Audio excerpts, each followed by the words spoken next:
बिस्मिल्लाहिर्रहमानिर्रहीम। अस्सलामुअलैकुम। मेरा नाम मोहम्मद इलियास चिश्ती है और इस वक्त मैं मौजूद हूँ Chishti chemicals and training centre Khanewal में। आज वाशिंग पाउडर प्रैक्टिकल बनने जा रहा है। सोचा आज की वीडियो आप दोस्तों के साथ शेयर कर लें और आज की वीडियो में आपको मुकम्मल तफसील समझा दें कि आपने वाशिंग पाउडर किस तरह बनाना है, वाशिंग पाउडर बनाने के लिए कौन कौन से केमिकल्स चाहिए और वाशिंग पाउडर बनाने के लिए मशीनरी कौन सी रिक्वायर्ड है। तो सबसे पहले मैं आपको बता दूं कि इंग्रेडिएंट्स जो इस्तेमाल किए जाते हैं वाशिंग पाउडर बनाने के लिए वो मिक्सर में मौजूद हैं। इनकी क्वांटिटी भी आप दोस्तों के साथ मैं शेयर कर लेता हूं। आज का जो फार्मूला है ये वाशिंग पाउडर बनने जा रहा है, उसकी प्राइस तकरीबन 100 रुपये किलो है, यानी कि 100 रुपये किलो सरफ़ बनाने की फार्मूलेशन आप दोस्तों के साथ हम शेयर करने जा रहे हैं। तो फार्मूलेशन अगर आप नोट करना चाहें तो आप नोट भी कर सकते हैं। फार्मूला मैं आप दोस्तों के साथ शेयर कर लेता हूं।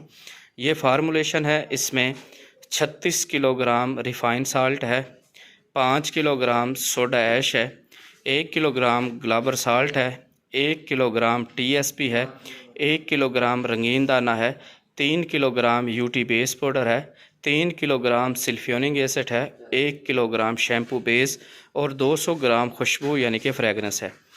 ये टोटल इसका जो वज़न बन रहा है वो बन रहा है 51 किलो 200 ग्राम। अगर हम इसकी कॉस्ट की बात करें तो मुकम्मल इसकी रकम बन रही है 5500 रुपये।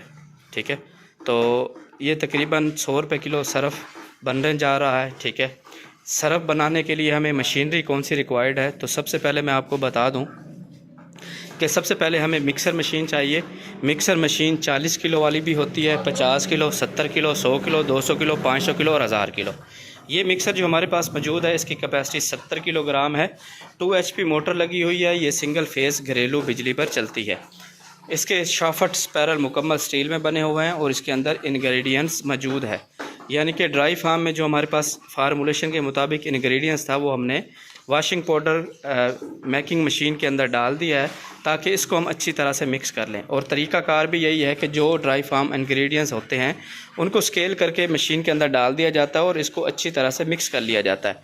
उसके बाद मिक्स करने के बाद जो आपके पास लिक्विड फार्म में मटेरियल है, जैसा कि ये आप देख सकते हैं कि ये लड़का लिक्विड फार्म में मटेरियल को मिक्स कर रहा है, यानी कि शैम्पू बेस और सल्फ्यूरिक एसिड को मिक्स कर रहा है। इसके बाद आप देख सकते हैं कि ये फ्रेगनेंस है, यानी कि खुशबू है, 200 ग्राम खुशबू है, ये भी हमने ऐड करनी है।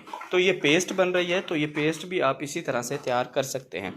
तो ये मुकम्मल चीज़ें जब तैयार हो जाएँ तो उसके बाद आपने सबसे पहले मिक्सर को चला लेना है ताकि इसके इंग्रेडिएंट्स जो हैं वो अच्छी तरह से मिक्स हो जाएं। उसके बाद आपने लिक्विड फार्म में जो पेस्ट आपके पास तैयार है वो पेस्ट आपने इस मिक्सर में डालनी है। जब वो अच्छी तरह मिक्स हो जाए तो फ्रेगरेंस डालने के बाद आपने मटेरियल को बाहर निकाल लेना है। उसके बाद नेक्स्ट स्टेप जो है वो ग्रेडर मशीन का है। ये आप ग्रेडर मशीन देख सकते हैं, 2 HP मोटर लगी हुई है, इसके RPM 1450 है और सिंगल फेस घरेलू बिजली पर चलती है। ग्रेडर मशीन का काम है कि सरफ़ को जो है वो अगर सरफ़ में नमी है तो उसको नमी को ख़त्म करता है, सरफ़ में डली है डली को क्रैश करता है और सरफ़ को दानेदार बनाने की सलाहियत ये ग्रेडर मशीन रखती है, यानी कि फाइनल सरफ़ आपका यहाँ पर तैयार होकर बाहर निकलेगा। तो ये मुकम्मल प्रोसेस आज की वीडियो में आप दोस्त देखेंगे। तो आप देख सकते हैं कि ये हमारे पास जो इंग्रेडिएंट्स था, यानी कि ड्राई फार्म में हमारे पास जो मटेरियल था वो इस मिक्सर के अंदर मिक्स हो रहा है। आप देख सकते हैं कि जैसे मिक्स होता है तो उसके बाद आप लिक्विड फार्म में आपके पास जो पेस्ट तैयार थी वो पेस्ट आप इस मिक्सर के अंदर ऐड कर देंगे। तो यहाँ पर आप इसकी मिक्सिंग देखेंगे, तकरीबन 2 से 3 मिनट आपने इसकी मिक्सिंग करनी है। जब आप 2 से 3 मिनट बाद अपना मटेरियल को देखेंगे तो इसके ऊपर आप देख सकते हैं कि इसमें नमी पैदा हो गई है, यानी कि जो लिक्विड फार्म में हमारा पास मटेरियल था वो हमने सरफ़ के अंदर ऐड कर लिया है। उसके बाद आप फ्रेगनेंस डाल सकते हैं, जैसा कि ये भाई डाल रहे हैं। फ्रेगनेंस फार्मूले के मुताबिक 200 ग्राम है। फ्रेगनेंस डालते ही आप देख सकते हैं कि आपका मटेरियल यहाँ पर फाइनल तैयार हो गया। उसके बाद आपने मटेरियल को मिक्सर से बाहर निकाल लेना, जिस तरह से ये भाई निकाल रहे हैं। तो अब आप यहाँ पर एक चीज़ नोट कर सकते हैं कि जैसे ये मटेरियल बाहर आ रहा है तो इसमें से डली आपको महसूस हो रही होगी। ये देखें, ये बारीक बारीक डली है, अभी ये चेक करें। जैसे कि ये डली बन गई है, ये डली है, ठीक है। तो ये मटेरियल की डली इस वजह से बन जाती है क्योंकि इस मिक्सर का काम ये है कि सरफ यानी कि जो भी आपका केमिकल है उसको मटेरियल को मिक्स करना। जब इसमें से अच्छी तरह से मिक्स हो जाता है, मिक्स होने के बाद आपने मटेरियल को बाहर निकाल लेना है। उसके बाद मटेरियल को बाहर निकाल लेंगे, उसके बाद फिर आपने ग्रेडर मशीन को चलाना है। जब आप इस मटेरियल को इस ग्रेडर मशीन के अंदर ऐड करेंगे तो आप देखेंगे कि सरफ जो है वो इस ग्रेडर मशीन से बनने के बाद फाइनल सरफ जो है वो आपका तैयार होगा और वो दानेदार शेप में होगा। ये भी सिंगल फेज़ घरेलू बिजली पर चलता है, ठीक है।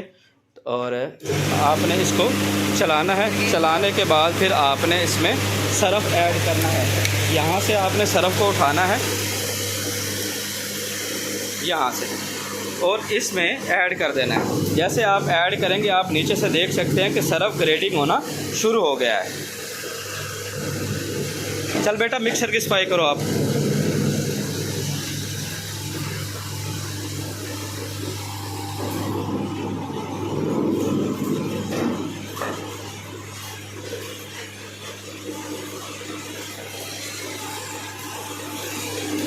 तो यहाँ पर आप देख सकते हैं कि सरफ जो है वो दानेदार शेप में बनकर इस ग्रेडर मशीन से बाहर आ रहा है। यहाँ पर आप इसकी क्वालिटी को भी चेक कर सकते हैं, बेहतरीन क्वालिटी। अब इस सरफ के अंदर किसी किस्म की कोई डली या किसी किस्म की कोई नमी नहीं है। इसके बाद आप इसकी पाउच में पैकिंग करके कार्टन में पैक करके मार्केट कर सकते हैं। तो यहाँ पर आप इसको देख सकते हैं कि ये वॉशिंग पाउडर किस तरह से ग्रेडिंग हो रहा है, यानी कि मिक्सर के अंदर मिक्स हो गया। वहाँ पर आपने इस मटेरियल को अच्छी तरह से मिक्स कर लेना है। जब मटेरियल अच्छी तरह से मिक्स हो जाता है, मिक्स होने के बाद आपने सरफ को इस मिक्सर से बाहर निकाल लेना है। उसके बाद फिर आपने यहाँ से सरफ को उठाना है और इस ग्रेडर मशीन के अंदर ऐड करते जाना है। जैसे आप इस ग्रेडर मशीन के अंदर सरफ को ऐड करेंगे तो सरफ जो है वो ग्रेडर मशीन के अंदर जाएगा और अंदर इसका प्रोसेस होने के बाद आपका वॉशिंग पाउडर यहाँ से दानेदार शेप में बनने के बाद यहाँ से बाहर आ जाएगा। यहाँ से आप अपनी पैकिंग प्रोसेस शुरू कर सकते हैं। ये ग्रेडर मशीन आप देख सकते हैं, इसके अंदर भी स्टील के फिंगर्स लगे हुए हैं जो सरफ को अच्छी तरह से प्रोसेस करते हैं, ठीक है। अंदर फिंगर्स जो हैं वो सरफ को अच्छी तरह से ग्रेडिंग भी करते हैं और आगे जो स्टील की जाली लगी होती है उस जाली के ज़रिए सरफ को बाहर धकेलते हैं और यहाँ से सरफ जब प्रोसेस होकर इस ग्रेडर मशीन से बाहर निकलता है तो बिल्कुल सरफ जो है वो ड्राई शेप में बाहर आ जाता है और उसके बाद फिर आप इसका नेक्स्ट प्रोसेस शुरू कर सकते हैं। अब अगर हम इसकी क्वालिटी को चेक करें तो वो मैं आपको क्वालिटी भी चेक करवा देता हूँ कि इसकी आया कि क्वालिटी, झाग और मुकम्मल चीज़ें कैसी हैं। अगर आप फार्मूला नोट करना चाहें तो आप दोबारा से फार्मूला नोट कर सकते हैं। थोड़ा सा पानी ले आना फरहान भाई। फार्मूला मैं आप दोस्तों के साथ दोबारा शेयर कर देता हूँ। 36 किलो रिफाइंड साल्ट है, 5 किलोग्राम सोडा ऐश है, 1 किलोग्राम ग्लाबर साल्ट है, 1 किलोग्राम TSP है, 1 किलोग्राम रंगीन दाना है, 3 किलोग्राम UT बेस है, 3 किलोग्राम सिल्फ्योनिक एसिड है, 1 किलोग्राम शैम्पू बेस है और 200 ग्राम फ्रेगनेंस है। यहाँ पर आप देख सकते हैं कि इसकी अगर हमने क्वालिटी को चेक करना है तो वॉशिंग पाउडर हम इसमें ऐड करेंगे। यहाँ पर आप इसकी झाग वगैरह चेक कर सकते हैं, इसकी झाग, चिकनाहट आप इसकी अच्छी तरह से चेक कर सकते हैं। तकरीबन 25 से 30 ग्राम सरफ वॉशिंग पाउडर इसमें ऐड किया है और इसकी आप झाग खुद से ही चेक कर सकते हैं। तो ये मार्केट में अगर कोई आपको डिमांड करता है कि 100 रुपये किलो वॉशिंग पाउडर, तो ये फार्मूला आप दोस्तों के लिए बेस्ट है। ये कपड़ा हम इसमें ऐड करेंगे और इसको देखेंगे कि इसने इसकी जो है वो सफाई कैसे करता है, ठीक है। तो ये आप चीज़ें चेक कर सकते हैं। अगर आप दोस्त भी इंटरेस्टेड हैं, इस बिज़नेस को करना चाहते हैं तो दिए हुए नंबर्स पर रब्ता करें। अगर आप विज़िट करना चाहते हैं तो दिए हुए नंबर्स पर रब्ता करके Chishti chemicals and engineering training centre पर आप लोकेशन लेकर यहाँ पर विज़िट कर सकते हैं। इसके अलावा फार्मूलेशन, मशीनरी, रॉ मटेरियल सब चीज़ें यहाँ पर अवेलेबल हैं। उम्मीद करता हूँ आज की वीडियो और आज की इन्फॉर्मेशन आप दोस्तों को बहुत पसंद आई होगी। अगर पसंद आई हो तो लाइक एंड शेयर ज़रूर कर दीजिएगा। दुआ में याद रखिएगा। आपका भाई, आपका दोस्त मोहम्मद इलियास चिश्ती, पाकिस्तान जिंदाबाद।